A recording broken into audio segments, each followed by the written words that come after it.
Hello and welcome to another episode of the Online Course Coaching Podcast. And today I'm joined by Dr. Kevin Maples, who's a online course instructor, and he's very knowledgeable in the art of photography. And he's been making some cash with sports photography for the last 14 years. And he's also a scholar and a few other things as well. So welcome to the show, Kevin. Hey, thanks, Tim. Thanks for having me. I appreciate the invitation. Yeah, no, it's great to have you here because as we'll get in as the show goes further along, is that Kevin has actually been a big help to me. He's sort of been a little bit behind the scenes for me. So when I put a new course out, Kevin goes through it and he gives me some tips and tricks on my camera setup and that sort of stuff, which has been very helpful and very insightful. So we'll actually go through that as well. So now I can actually thank you in person for all that help you've been giving me, Kevin. Oh yeah, you're welcome. Okay, so today we're going to be talking about authenticity. But before we get into that, Kevin, do you just want to bring us up to speed with a bit of your background? Yeah, sure. I really love teaching in general, and so I'm new to Udemy. This is the first course that I've taught on there. It's the course on sports photography. And there's a lot of things I could teach. I have 4 degrees. One of them is a research doctorate. And I got another research master's, in things unrelated to photography. But when I started looking at Udemy, I just took some courses and I just really had a great experience and I loved it. And I thought, wow, I could do this. And so I started thinking about things that people might want to know. And I'm not sure that they really want to know some of the academic things that I've done. So I thought about something practical. And I've done photography for several years and different types of photography, but my favorite is sports. I really enjoy that and had the opportunity to be team photographer for an American football team, not soccer like they call football the rest of the world, but American football for several years and really just enjoyed that and fell in love with it. And one of the things that I really love about sports photography is getting a great shot of a young person and seeing them just be excited about it. I mean, there's a lot of joy in that. So I really enjoy doing that. So I just taught my first course. It's been up for a month now, and it's going pretty well. Awesome. And yes, I've got a bit of a common background there too, because I spent about 11 years in elite sport doing it. Well, I suppose in the States you call us athletic trainers. Over here we call them sports trainers, but same sort of thing. So the guy sort of straps and massages and runs out with the band-aids when they hurt themselves. And in Australia, we would call American football gridiron. We call soccer. And because over here our footy is normally either referred to as rugby league or Australian rules football. So yeah, we've got the same sort of naming issues here as well. Okay, gotcha.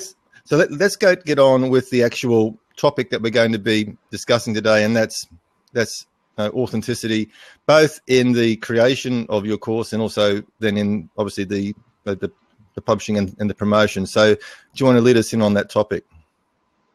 Yeah, when we think about authenticity, I think when you perhaps are thinking about your first experience teaching or creating a course, I think most people think, what could I do to teach a course? I know several people I told I was teaching this course online, and the first response that I got when they understood how it worked, they said, well, I couldn't teach anything.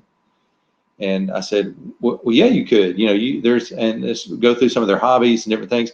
And of course, they don't realize that they have skills to teach because, for example, this one person I talked to is a hobby gardener on a very serious level.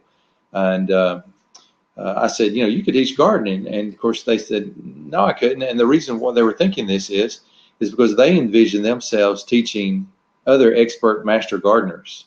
And they said, hey, what could I teach that they would possibly want to know? And I said, no, you're thinking about the wrong audience. I said, there's tons of people that know absolutely nothing about gardening, and they need somebody to take them from step 1 through to where you are. So there's definitely things you can teach. And I say that as a lead in because I think some people face a temptation to oversell themselves because they think, well, I don't really have anything I could teach, And so when they come up with a topic, then they try to present themselves as though they're the end-all, be-all master, and I don't think that you have to be making $20,000 a month on Udemy to be a legitimate course creation knowledge person that you can share. You understand what I'm saying? Absolutely. And so sometimes I think people try to inflate their credentials and different things. And the problem is it's just like padding a resume. It works fine to get your foot in the door, but then you're probably going to get fired because you can't do the job. And I think that's what I've seen with people who have had a lot of success on Udemy is they have multiple classes or courses, if you will. And so they get a following and people keep taking different courses. And the only way that people are going to continue to take different courses is if your first course was good. And so if you oversell it and you're totally inauthentic about who you are, then people are not going to be sold on your skills. They're not going to be willing to buy other courses if they think that you're just not who you really present yourself to be. And I think go ahead. No, you go. Yeah. So, and I think it's important for people to just have some confidence about themselves. I think that many times people get caught in a lie with work or, in a lie in sales or whatever that was really unnecessary. In fact, perhaps if they had been honest, it might even been better than what they tried to do. I've got a friend that owns a computer business, and he was trying to sell a job to do a multi-site network. And so this attorney told him exactly what he wanted to do. He had his different offices, and he wants these computers to be set up a certain way and everything. And so he said to my friend, he said, "Can you do that?" He said, "Do you know how to do that?" He said, "No, I don't." He said, but I've got good contractors, and I can know how to do this part and this part, and I'll get some good contractors to do that other part, and we'll figure it out." And the guy hired him. He said, "You're hired," because he said, "You're the first person that admitted they could." He said, "I knew nobody could do all those different areas." He said, "You're the first person that admitted it and was honest." And so, sometimes being authentic is so much more effective than trying to, oversell yourself. I think it's all got to do with connection, and you did right. You will get found out if you present yourself as something other than what you're not. Now, you may not be found out this week or next week, but you will become undone. And you're dead right. You're only as good as your last course, and the only way that you're going to make money to generate a stable and consistent residual income is through constant course sales and by always generating more courses and more courses. So if you're not presenting the information, so if the contents don't match the label, then there's a few things that are going to happen, isn't it? Like people, they're going to firstly leave you a very bad review, and that's going to stick with you forever, and secondly, they're not going to purchase any of your future courses. So they may ask for a refund as well, and so you may even lose that sale. Yeah, so you lose the sale, you get a 1-star review, and for what? And Kevin, you in that sort of lead in, you've mentioned so many gems, and we talk about when we know something, we just take it for granted. We just assume that everybody else is on the same level, and that we've got to take it probably from our level up, and that's what you're saying. So then we sort of oversell ourselves and whatever else. And what we've got to understand is that there are people out there without a clue, right? Excuse me. They've just identified their problem, and they don't know the next step. And you think, but how could that be? There's so much information on the internet. There's so much there. Well, I'm just going through doing some research now on like people's biggest problems when they're creating online courses, and it's always a common like there's probably 3 things that come up all the time. 1, getting started. 2 is technology, so how to use the software and how to use equipment. And 3 is marketing, right? Common. And there's thousands and thousands of these questions out there. So regardless of what information is already out there, obviously it's not meeting the need of the consumer, or they're not finding it. They can't find the information. Well, see, I think this is part of the problem. There's so much information out there now that we're flooded with information, and it's time consuming to sift through it. So for example, I'll be totally honest. In my sports photography course, there's nothing that you cannot find for free somewhere on the internet. You can find some YouTube video or somebody, but the deal is, in my course, it's all organized and packaged together in one place from point A to point B, so you don't have to look for anything. It's all together. It's organized, and I think there's tremendous value in that. And so people will say, well, everything that I want to do is on YouTube. Well, that's true, but try looking for it. And you'll find, you got to go through all these different videos of varying quality, and different people. They start at different places, and so trying to accumulate all the information that you need is a task. And so when you put together a course, then you really provided value because you put all this together in one place. And the other thing is, you can't interact with people.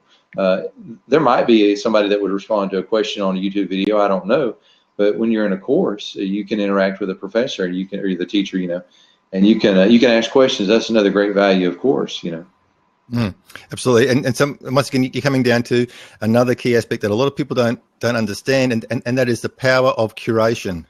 There is so much information. Like, even I could look at the information that's on my website through all these podcasts, and I could put it into a book or a course and call it the Definitive Guide to Online Course Creation.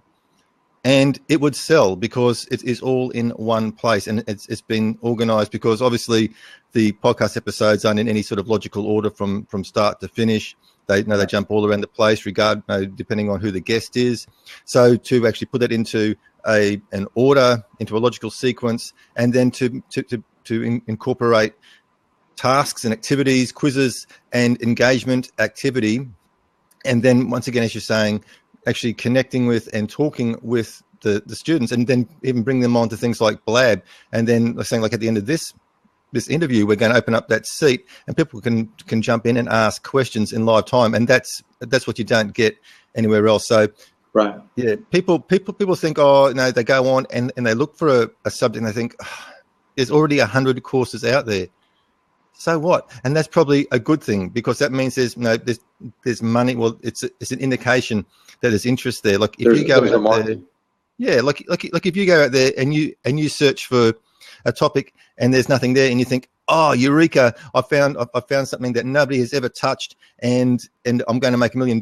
Well, the chances are the reason why there's no information there is because research has shown there's no market there. So competition is good, but you've just probably got to look at positioning yourself and look for what is missing. I'm doing a course by Evan Pagan at the moment, and it's about creating digital products, and it's full on. It's probably a little bit more than a Udemy course, but it goes into the fact that what is a niche, and people think they've actually got to go out and find a niche, and even says no, you actually have to fill a niche. A niche is a gap. A niche is a void in the market. So it's a place where the information isn't, and that's what you want to fill. So it's finding a need and addressing a need and filling that niche. And there's ways to research to find what isn't being covered. So there might be 100 courses on that subject, but you can guarantee that there's a part of that topic that isn't covered well or at all that you can actually cover. Yeah, that's exactly right. Yeah, for sure. Okay, so how are you going to ensure authenticity in your course creation? That's a good question. So here's something that maybe you could ask yourself. If I show this to the people that know me best, are they going to be impressed, or are they going to laugh at me and say, I didn't know you did that. I didn't know you were capable of that. That's the question, maybe, to keep yourself honest as you're thinking through. We got a question there. Yeah, now that's from Roy, and I say, hello, Roy. It's been a long time no see. And Roy, yes, you are exactly right. You've got to be solving, well, firstly, for whom. So yeah, you've got to identify your avatar or your market, and you've got to be crystal clear and focused on your market, and then saying, what is their problem? What am I solving? What pain am I taking away? That's absolutely perfect. That's correct, Roy. When you think about the market, one of the things that I think we're seeing here when we're talking about wide course creation, and obviously this is pretty new in the last few years, it's really just exploded and taken off. We've become very much video driven. And I don't really know if it's because of smartphones, because everybody has instant access to video, and now most people have data streaming fast enough that you can handle videos. But you think about this. One of the studies I saw said that YouTube is now the second most used search engine, second only to Google. And we're not talking about just looking for videos, just looking for anything, period. Search engine, second most used, YouTube. And so what does that say? This is that people like receiving information by video.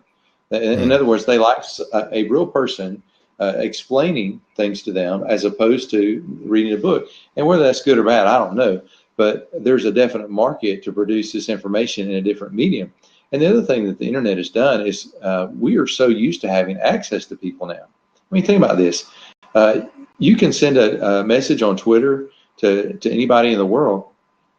And I'm amazed sometimes at how many people who are, very successful, very busy people who normally before you would have never thought you'd have access to, you send them a message and they'll message you back. And so we've become used to having access to people. And that's one of the things that the course does. It brings together, first of all, this medium of video and people being able to watch explanations versus reading. And so it brings together this medium, and then it brings together this access to a person, a real life person that you can ask questions. And so what I'm saying is that these two things have really created a niche, or a niche, as you say. I don't know which one it is. Yeah. Well, nor do I. I don't know. Well, no, when you spell it, it probably is niche, but the English and the Australians like to say niche. So tomato. That's right. That's right. and it's saying, and people saying here, like saying, Jody says that she watches videos because she can't read too well, and we all have our preferred learning. Like I know, I got when I was in another VIP group, I was in an internet marketing group with a guy called Alex Jeffries, and created this product, and I put it to the group for review, and this one bloke came back and he absolutely slammed me, and it was because it was about an hour and a half of interviews with industry experts and everything else, and it even had the full transcript, and it had the audio, so I thought I had it all covered.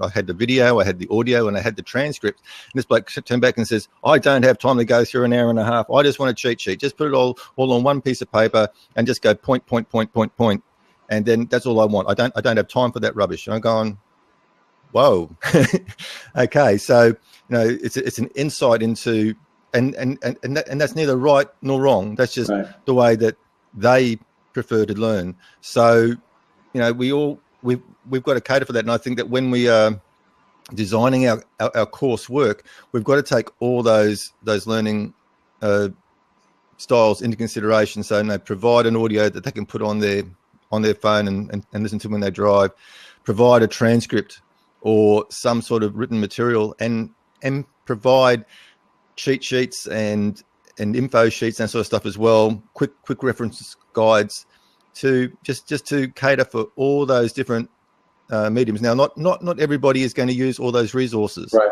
But at least they're there, right? Okay, preferred learning, and okay, let's talk about promotion, Kevin. So we're still talking about authenticity. I think the most important thing is when it comes to promotion, how are you going to promote your course to your audience when you're not perceived expert? So I think you gotta know your audience. So for example, here's what I'm trying to do to promote my course. Some of the things, I have a blog where I blog about photography, and that's at imageupskill.com. And so I've got a Twitter account. It's imageupskill. It's a Twitter account I'm on right now. So I try to think about who can I connect with. Well, if I search for photography, then what happens is I find a bunch of photographers on Twitter, and they're not going to learn anything from my course. I'm a semi-pro photographer. I do photography on the side. My course is basic photography. So that's not the market, and so that that's what I realized early on. I said, well, I got the wrong group here, wrong audience. I need to find people who know nothing about photography and want to learn. So one of the things that I did is I went to different websites and Twitter accounts that were teaching basic photography, and I started following those people that were following those accounts. I said, hey, if they're interested in these basic photography tips, they would be interested in my course. And so I've tried to be careful, not to present myself as a photographer for photographers, but as a coach and a helper for people who want to be photographers. And so that's the audience I'm trying to connect with. And so I think it's important for people to also understand, you don't have to be at 0.5 in order to help somebody who's at 0.1 go to 0.2. You just got to be at 0.2 yourself already. You know what I'm saying? Mm-hmm. And so anybody that is learning how to use a DSLR for the first time, or maybe they do hobby photography or they're enthusiasts, but they've never done action, then I can help those people. And so that's my market. Mm-hmm. And so I can be authentic without trying to present myself as though, I have some big photography studio in downtown Atlanta or something. I can just simply present myself as somebody who loves photography, enjoys doing it, has been doing it for a long time, makes money at it, and I can help them get to where I am. And so, one of the things in proof, like my promo video for my course, I show one picture after another, just in a slideshow as I'm talking about, what the course includes. And all those pictures are pictures that I've taken. They're all sports action shots. And the hope is that people will look at those photos and they'll say, oh, I don't really know how to take photos like that. And so then they'll say, obviously this guy has something to teach me. And so that way, I can be authentic. I share photos on my blog. I share photos on Twitter that I've taken. And same thing, I hope people see those and they say, obviously this guy has some skill. And so that's the way you can authentically interact with your target audience without overselling yourself or being dishonest in any way. And I said, and it's a great course too. I can say that from an authentic point of view, because I've actually gone through it. Yeah. So and that's the thing too, is when you are promoting or recommending a resource or a course, it's always good that you've actually looked at it and gone through it, and that you actually believe yourself there is value, that you are actually passing on value to others, and that is definitely the case with your course. And what I like about your course is, like, I went into that course knowing absolutely nothing about a DSLR camera, and I'm learning about apertures and all sorts of stuff, and that's how you get it all sort of blurry in the background. I like that. And then, but you also show people how to start off very affordably, and that's sort of like a big thing, like, because I look at a camera and saying, I'm looking at a camera because at the moment I shoot all my course videos off my phone, as you know, and I am looking at going to a proper video camera, and I don't know whether I'm going to go for like a video camera, or whether I'm going to go for a DSLR camera with video capabilities. But either way, like, you're coming up to the $1,000 mark or beyond if you're looking for a DSLR camera with good video, with good video functionality. So, but that's cost inhibitive at the moment. There's things I'm spending my money on. Mm-hmm. But what you did in your course is you said, look, this isn't the latest and the greatest, but it's what I use, and it will do the job. And you gave them an affordable entry point, which I thought was brilliant, as well as a very in-depth but easy to follow. Like I said, for somebody who's got absolutely no idea about the front end of a camera from the back end of a camera, you gave a very clear and concise and easy to follow tutorial, but also gave an affordable entry point, which was fantastic. Yeah.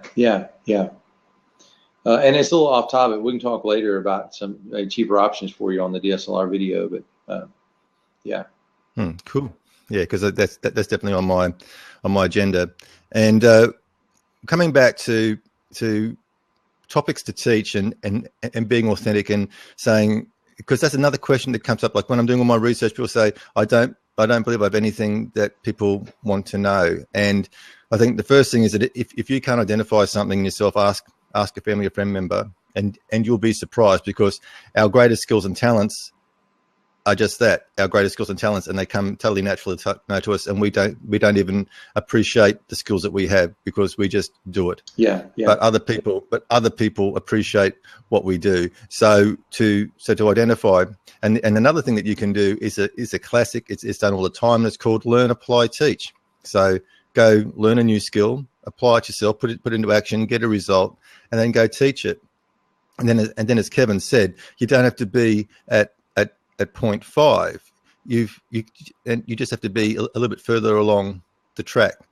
And people will prefer to learn from you because you've just gone through it. So you're current, and you have just overcome that hurdle that they're sort of sitting at now. And so you can say, well, yeah, I had exactly the same thing 2 weeks ago, and this is how I got over that hurdle to get to the next step. So learn, apply, teach. And sometimes it's just the simplest things. Like I was talking to somebody in a podcast interview the other week, and his first course on Udemy was how to make the perfect omelette, for goodness sake. So basic life skills. I said what you've got to appreciate is that people don't necessarily people aren't where you're at. Yeah, there's a lady on Udemy, and I don't remember her name. You probably remember, but she's made $25,000 her first year teaching people how to bake bread. And sourdough bread. Yeah, it's amazing. Who knew there was such a market for that? But yeah, and I think the learn, apply, teach method may be one of the most effective, because here's the thing, Tim. It's just like the greatest athletes, they don't make very good coaches because everything comes so natural to them. They don't know how to start at point A and teach people what they don't know. They don't necessarily know what they don't know. And so sometimes the greatest coaches are the people that really struggled with it. And so they had to learn it step by step. And so then therefore they know how to teach it step by step. And that's one of the things that can be good about the learn, apply, teach is, you take something that you can learn, like maybe if you're a computer guy, a new language is not that hard if you already know some. And so then you go through that process and it's fresh, like you said, it's fresh in your mind. That's definitely a good approach. Because so now to take what you've said and take it even deeper is because then you can break it down step by step because it is fresh. And that's the other thing that you must consider when you're always doing a course, okay, is that you should always, especially with your first course, you should always target it at the beginner. Because you want a niche, you want to have a very, very specific niche, but you don't want to become too specific within that niche, if you know what I mean. So if you were targeting meditation, for example, and you're doing meditation for busy executives or whatever, well, you don't want to take them through advanced breathing techniques, ninja tactics for de-stressing the busy executive. You want to take them through 5-minute step-by-step beginner meditation techniques for busy executives, right? Because that you're still niching, but you're going at the beginner's level. Then with your next course, you could probably step it up to ninja tactics, and then promote back to the people in your basic and beginner's course. But within your very specified niche, you want to have as big a market as you can. So always target the beginner market. And then secondly is never, ever assume that your information is too basic. Never assume that you are insulting somebody by telling them how to suck eggs, because some people don't know how to suck eggs. So you've got to go right back to the basics, and step 1, step 2, step 3. And what sounds absolutely ridiculous and ludicrous to you is extremely helpful to somebody who has no idea and who's just starting out. Yeah, that's exactly right. Yeah. Okay, is there anything else, Kevin, that you want to mention as far as this on this authenticity subject? I think we've covered authenticity pretty well. I'd be glad to move on to some questions if you want to ask some questions, and however you want to go from here. Yeah, for sure. What we'll do is we'll open up, we'll unlock this seat. Okay. So if somebody wants to come in and have a chat, I've got a USB mouse, and it's giving me I'm going to go and buy a wired mouse soon. Okay, so the seat is open. So please, if you want to jump in and have a chat, you can. If you're worried about appearing on camera, you can disable your webcam. You don't have to come on camera, but you can still come into that seat and ask questions live, or you can enter your questions into the question box. As I said, Kevin has been a big help to me because I said it doesn't matter how long you've been creating courses for. Like I am the first to admit, when it comes to lights, camera, I'm no good. Action's fine. Once the camera's rolling, I'm good to go. But setting up cameras and setting up lights and everything else, it does my head in, and it takes me ages. So Roy's coming in. So Kevin was kind enough to give me some tips about camera placement and everything else. Hi, Tim. Hey Roy, welcome. How are you? It's been a long time. I'm fabulous. Hi, Kevin. Hey, Roy. Thanks for joining us. Yeah, guys, great topic. That's what made me jump in. Not only the fact that I know Tim, and now I'm getting to know you, Kevin. It's just the authenticity word got me, right?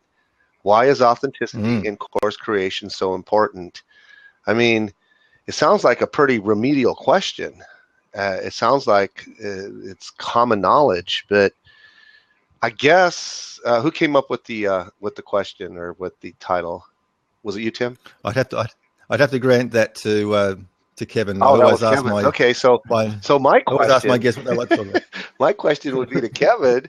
Kevin, what were you thinking when you put that particular question up? Because it's pretty thought provoking, and from what I've been hearing the both of you say so far, I totally agree with everything. So, how did this thought enter your mind? Was there anything you were reading, thinking about, and just decided, look, this would make a great blab? Yeah, I just saw. I've seen some courses that I was wondering why they were courses. So if you go on Udemy, I mean, so there's just the quality's all over the gamut, and so and the same thing with YouTube. I'm kind of new to video production. That's totally new to me. Before I did this course, I never made a video of any kind. So I had to watch all these YouTube videos on how to use Adobe Premiere Pro and different things.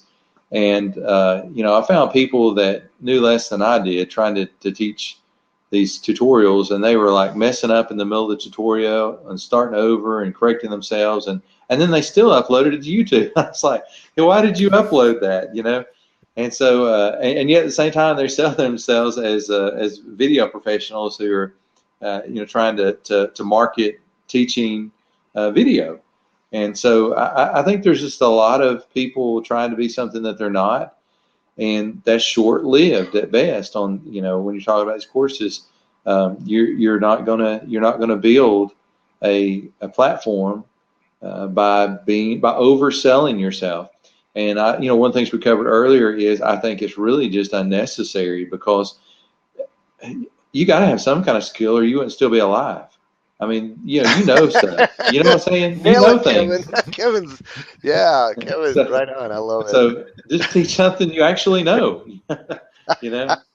So, Kevin, you might want to let that person know there should be a little smidgen maybe of passion there too, because if they're able to actually do it, it's in their wheelhouse of gifting and talent. It comes easy to them. But wouldn't passion have to be a part of that? Something I heard before you answer several years ago, but it's so applicable now here on Blab, and I share it every opportunity I get. And the one-liner goes like this: if you don't enjoy meeting people, guess what? People will not enjoy meeting you. And what you're saying is basically what I'm hearing, because these people who put this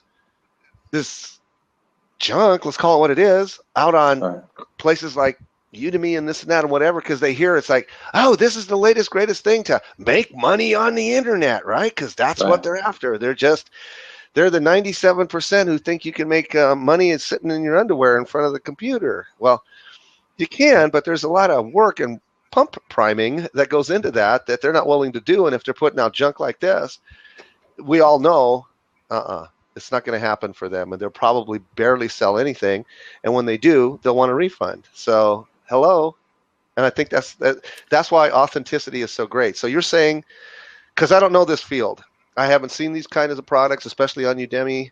I don't know. I'm learning. That's why another thing is why I love what Tim does. I love what Mark does. Those are my two go-to guys right now for Udemy. So what could you say, would probably be the someone says, I don't know what niche to get into. What is selling well over at Udemy that you can tell us? Of course, photography is going to be really, really big. Everybody needs to know that.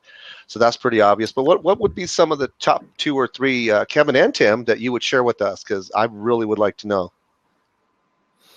Well, Udemy make it really easy for you because they actually have a page on their site called is it Top Selling Courses or Top Sellers or something or other, which actually it's top. I'll find it for you, Roy, and I'll tweet it to you. Like but that's it's actually the answer right there. Nice. But usually anything to do with marketing, so social media, marketing, and programming languages are pretty hot from what I've seen. Can I just mention something too about the problem with all this sort of stuff hitting Udemy and the ripple effect that it has. Now, Udemy is a great place for beginners to get onto because they've got to go through a validation process. So their courses have to be reviewed for quality, for audio and video quality. But Udemy cannot possibly have so many topic experts there to actually validate content quality. So you might have a beautifully produced video with fantastic audio, and the content is rubbish. And the other thing they're fighting with is a lot of PLR stuff happening. But what you're saying is really, really true, Roy, is that a lot of people are seeing Udemy as the next big thing where they can just throw something together in an afternoon, right, and throw it up on Udemy, and they're going to make millions of dollars.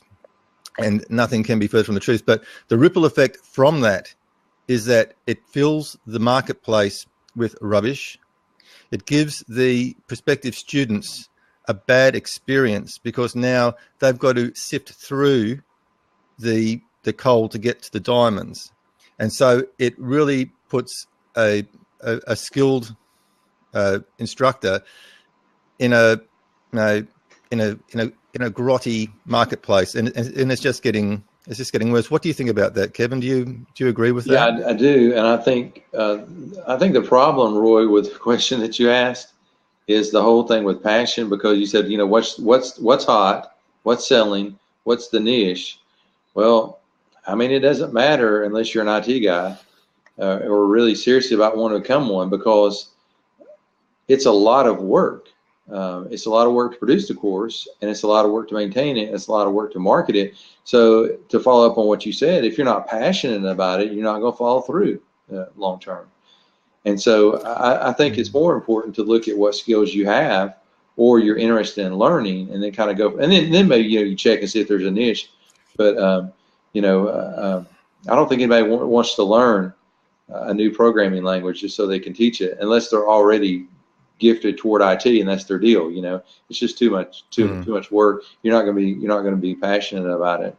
And I think one of the things that we're seeing with Udemy is you need multiple courses to be successful. And so and the reason is, so for example, I came on with my first course a month ago, so I had no base. Nobody on Udemy knows me. Nobody on the internet knows that I do photography. I got customers here local that buy stuff, but they're not interested in learning how to do it, So I have any kind of a base. And so I started off, from scratch. It looks like Roy took off there on us. I don't know. Is he? Guys, I'm sorry. I got to run. I got a call. So I'll catch the replay on this. So keep. Okay. Yeah. Thank you. Sure. Sure. Thanks, Roy. So, no real base. And so still sold, a few courses, and I was real pleased with how the first month went. But as I add more photography courses, you see, all those people who have taken previous courses that have been real happy, and I've got extraordinary reviews, so far. So I know that people are very happy with the course. So I know that those are going to be future, customers. And then I just started my marketing with, a blog and Twitter, where I'm constantly putting out free information. I got a YouTube channel that I just started. I'm going to put free videos there. And so all that's going to be built in a base, so that when I come out with other courses, it won't be like this first one. I'll have, I have customers right away, and you have audience, and of course you're not going to be wanting to do that with something you're not passionate about. And so that's to follow up on Roy's question there about the niche and passion. I think it's really important to make sure you're doing something that you really want to do, that you love talking about or enjoy. Guys, and I'd like to welcome everybody who's sort of come on to the call as we've gone through, and invite you into the hot seat or to ask a question. We're here to help you. You don't really have to stay on topic per se. If you've got any question about online course creation, marketing, any course about photography, setting up cameras, please take advantage of Kevin's knowledge. While we're waiting for questions to come in, we'll just talk about like the basics of niche selection. And obviously, I was putting a course together for Black Friday, and then and this comes to authenticity, Kevin. Like, I was under the pump. I have construction happening where I'm living. It's very noisy. I wasn't happy with the flow of the lectures, and at the end, like halfway, well, not at the end, but halfway through, I just felt like it was a patchwork quilt. I personally wasn't happy with the quality. I pulled the pin. I didn't actually put a course in for Black Friday because it was my offering wasn't up to my standard, if you know what I mean. And that's another. Sometimes don't march to somebody else's drum, and don't rush a course to market on somebody else's terms. Be authentic to yourself and have your own quality controls. Now, having said that, so part of this course I'm putting together, because it's called Ideas That Sell. So it's all about topic selection and market market research, and it's done in 3 steps. And I'll just take you through it very quickly, because I don't care whether you buy the course or not. I'll still give you the information, right? Number 1 is obviously identifying a topic, and to do that we do a list. Number 2 is then we do market research to find out whether there's actually an audience, whether there's a hungry audience, whether that audience is willing to pay for information, or whether they're happy to consume free information. And the 3rd step is to get into the mind of your prospective customer to find out the questions they're asking, and so that when you're actually designing your course curriculum and putting your information together, you're actually answering questions.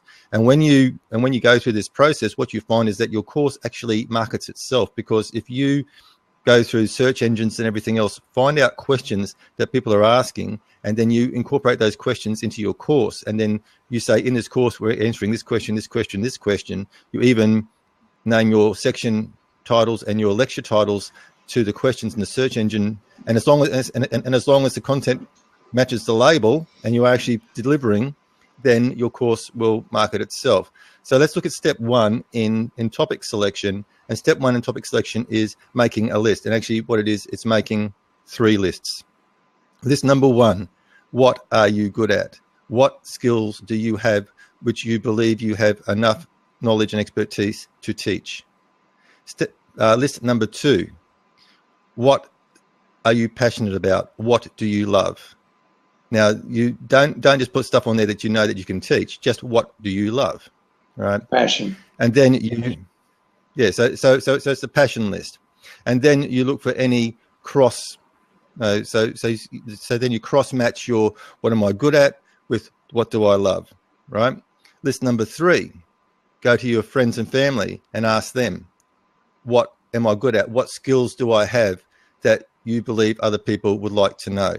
And then you cross match, and that gives you a starting point. Now you probably want 3 or 4, you probably want to end up with 3 or 4 to start doing your research with, because maybe your first thought isn't there isn't a hungry market there. So and that's rule number 2, is don't get emotionally attached to an idea, whether it's a good idea or a bad idea. Just don't have any emotion attached to that, because if you go through the process and you find that idea number 2 appears to have more interest than idea number 1, but I really love idea number 1, so I'm going to do it anyway.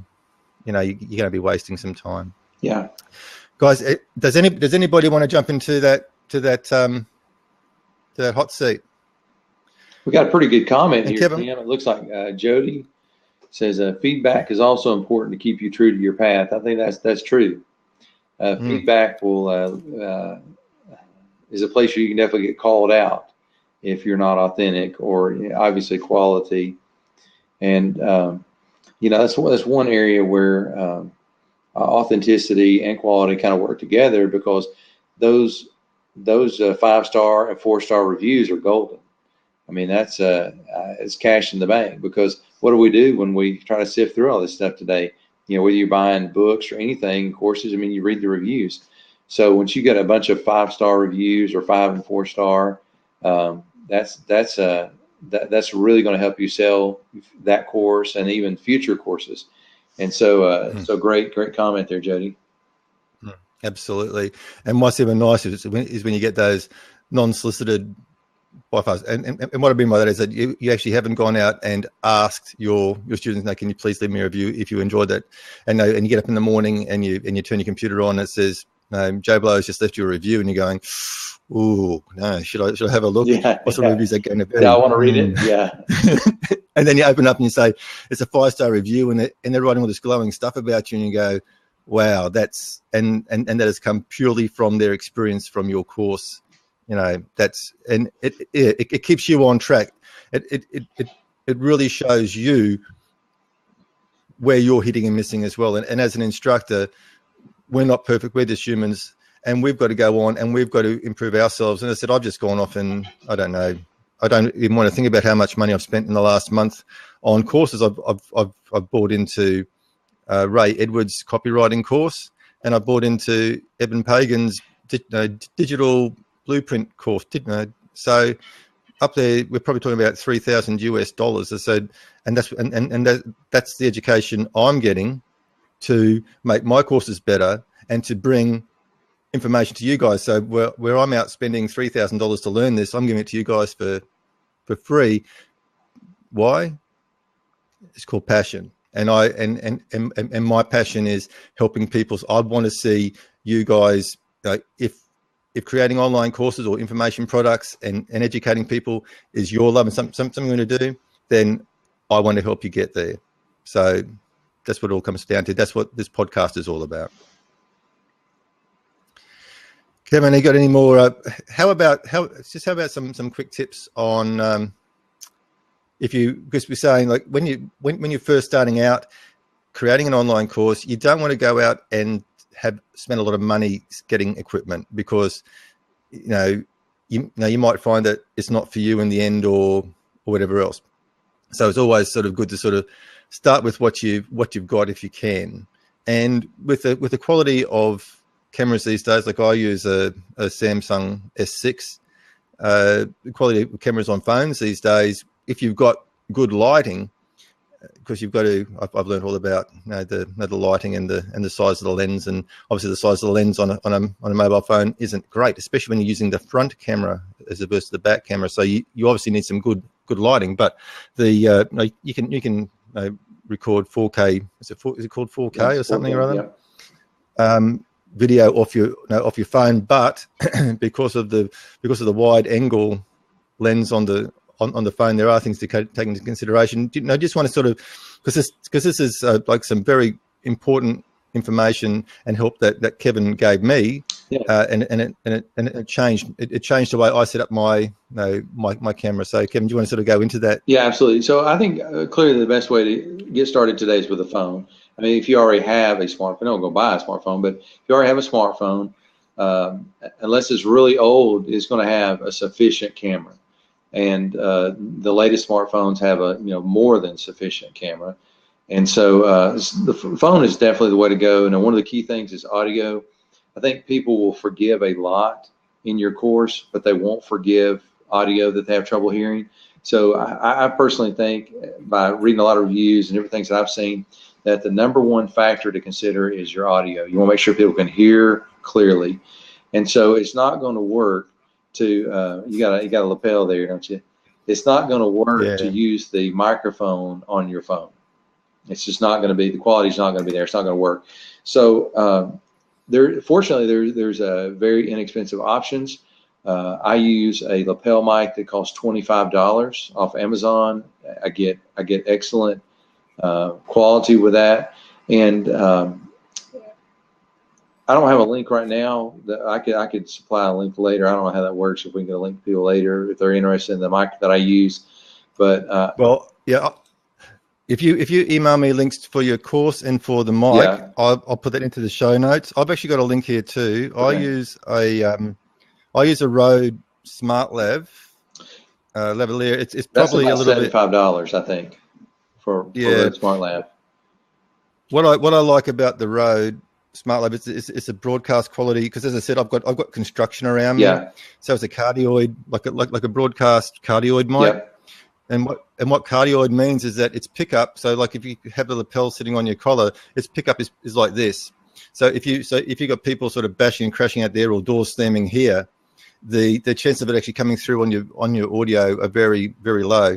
But what I do then is I use this phone to do my video on, and I've used this phone, an S4, with a proper audio app, so where it can actually adjust audio levels, and I plug the Rode Smart Lav straight into this, and then when I hit record button, I give a clap, and so the audio track is recorded separately to the video track, and then when we come into the video editing, we line up the clap to get the audio, and it's beautiful.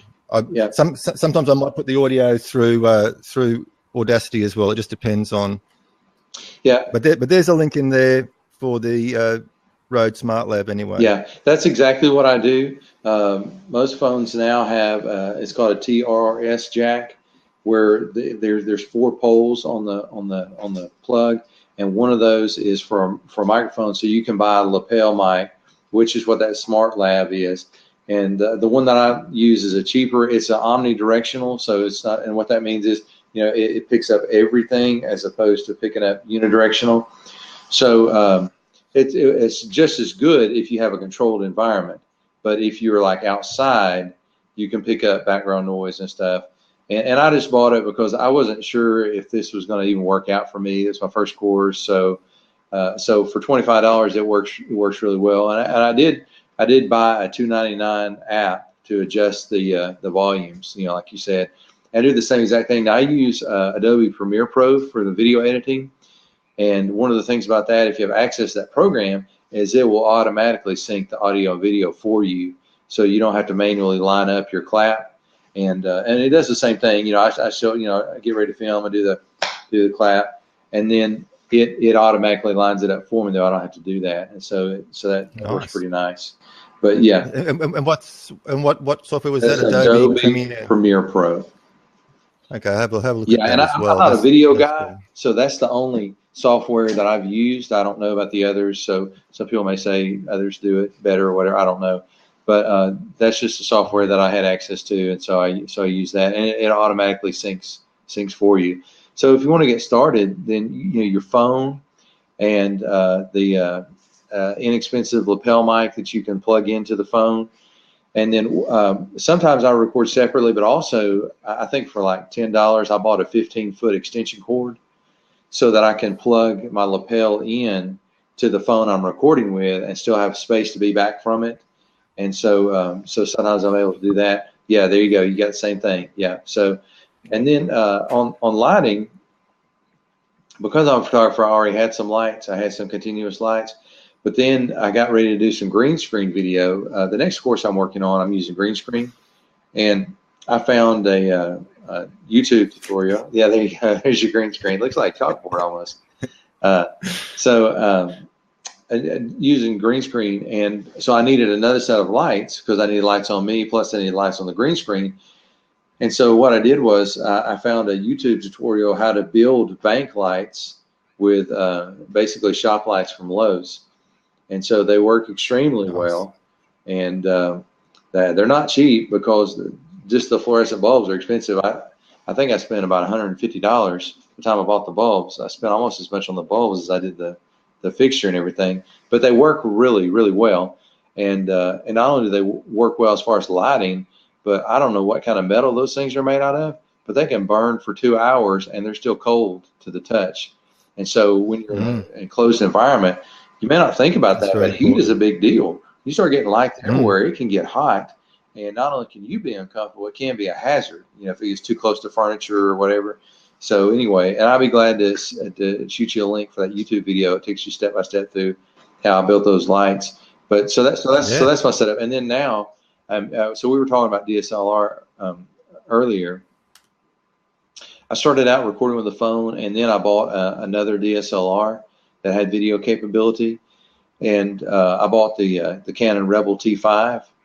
And so the Rebel obviously is the entry level DSLR line for Canon. And so I bought it used, but it was basically in brand new condition for $250, and it shoots high definition video. And so so that was a good way to go.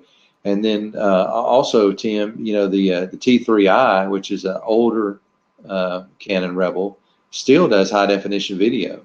Oh, really? Yeah, and you can get that for even cheaper. And it also has the T3i has an external mic jack. So if you at some point want to invest in like a Rode mic, you can plug that in to the T3i. And so for way less than $1,000, you can have something that's suitable. Now it doesn't shoot in 4K, and a lot of people have said, well, 4K seems like it's a waste. It's more than you need. Okay, so that is true as far as we're not going to broadcast in 4K. But here's one of the things that people don't think about: if you shoot in 4K, then you have extremely high resolution. Then you can crop it. And the advantage of cropping is that with one camera, in your post-production editing software, you can zoom in, you can zoom out, and you can cut to different angles. And so with just one camera, you can make it look like you shot with more than one camera. And with zooming in and zooming out, you can make it look like you were shooting with a very high-end professional video camera versus a DSLR. And so that's one of the reasons. And you can do that with your phone. You don't have to have a DSLR to do that. Your phone shoots 4K video. And so if you shoot in 4K, then you've got plenty of resolution to clip part of that, and that clipping will still be high def because you started out with ultra high def. Does that make sense?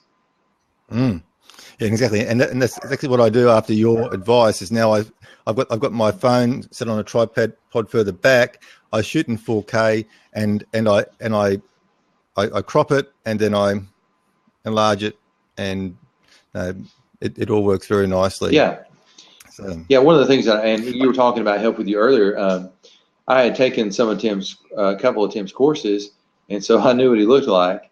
And so I took another course, and I was like, "Whoa, that doesn't look like Tim. His chin and nose are really big." And so I knew immediately what had happened. You got too close to a wide-angle lens, and it'll distort you. And so anyway, I sent him a message and said, "Hey, man, you need to step back from the camera just a little bit." And so anyway, hopefully that helped out. Absolutely, no, it did. And that's the sort of, sometimes constructive criticism is just as important as a 5-star review. And I'll never leave a 1-star public review because I'm an instructor. I just don't. Sometimes I don't think they're very constructive. I just think they're just bitchy, right? But I will do the same sort of thing. I will privately message an instructor and go, look, I think there's a little bit of a problem here. You can either take what I say or leave what I say, but this is my opinion. But this sort of helped too. And when somebody comes to you and says, look, you're standing too close to the camera, and this is happening. Take the time to thank them for taking the time, because they've taken as much care and concern to actually write to you and say, this is an issue and this is how you fix it, than somebody leaving a 5-star review out there for everybody to see. And that one piece of advice then goes on, and it changes your entire approach to videoing the rest of your courses, and obviously increases the quality of everything else you produce. So yeah, absolutely golden information. And saying I always if people come back with some criticism in a constructive way, I always take it on board, and I look at it and I thank them. And that's, I think as instructors we should always do that, and not get our feelings hurt and everything else.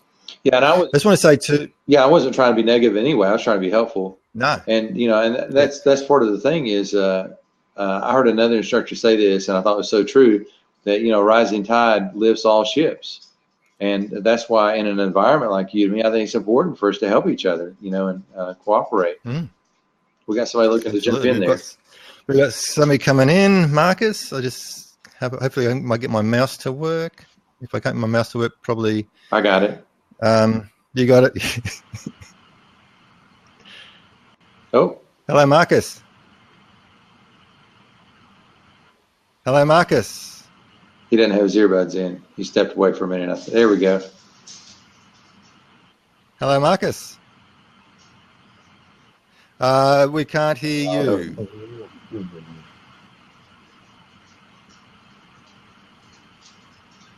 Can you just check your audio? All right, we might. Okay, I heard something. You're very, very soft. I'll get it. That's getting better. All right, Marcus can probably call in again when he's set. Yeah, I just want to talk about plugging that Smart Lab straight into your phone. I did do that initially. When I first, that's why I've got the extension cord, and I plugged it straight into the S6, but I had no volume control when I was videoing, and I found that the actual volume control was too high. It was actually pinging and redlining. Yeah. And so that's why I had to then turn around and do it separately to put it through a proper audio control program to get the levels right and to shoot with a separate audio track, which I think, quite frankly, if you're looking for good audio, is probably the best way to go anyway. Yeah. What do you reckon? Yeah, I think so. I do the same thing, Tim. Yeah, I think so. Yeah. Okay. Is there anybody else? Has anybody else got any questions? We've come up to the hour. So does anybody else have a question for Kevin or myself? I'll just pop. So if you go, Danielle.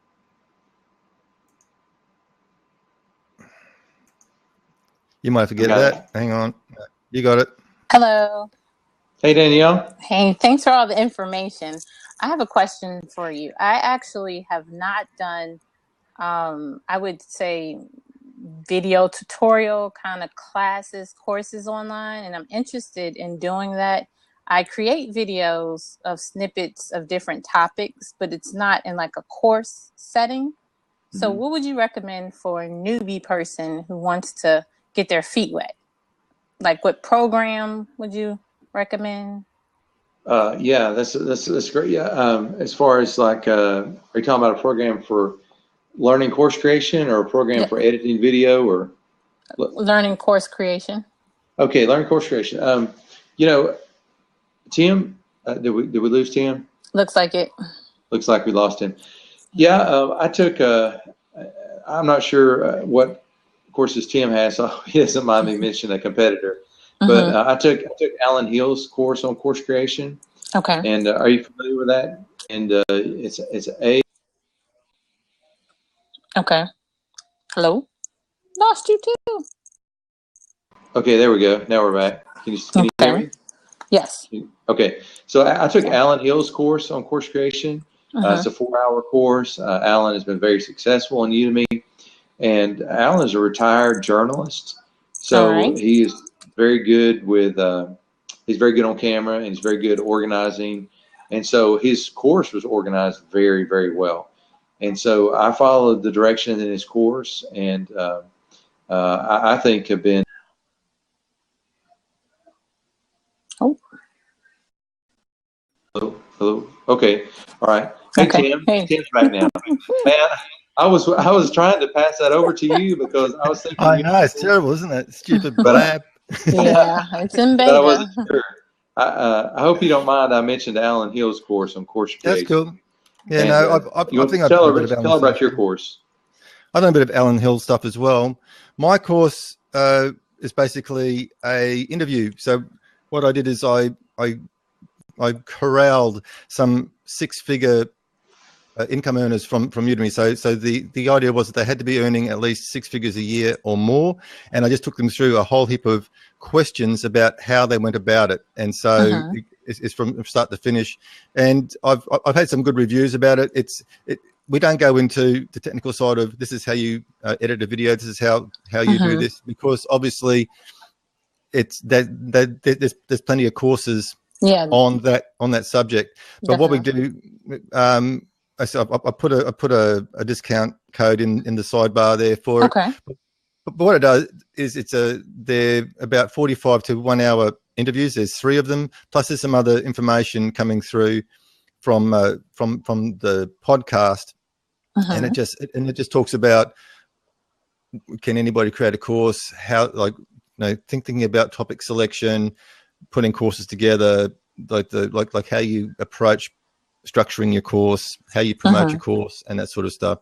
So it's more like an overview, but just saying how did these ordinary people turn around and create these courses and ultimately start making 6 figures a year. Okay. And and in the very near future, I've got another at the end of the month. Actually, I'll be interviewing Philip Ebner, and he's now full time.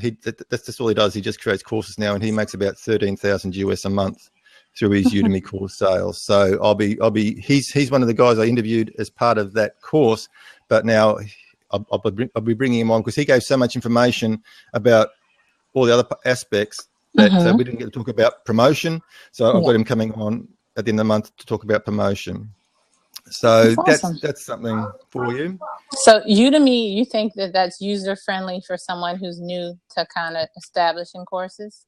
Yeah, I believe Udemy is probably the best place to start for somebody that's new. They sort of lay it all out for you. And have we left? Is Kevin coming back at some stage?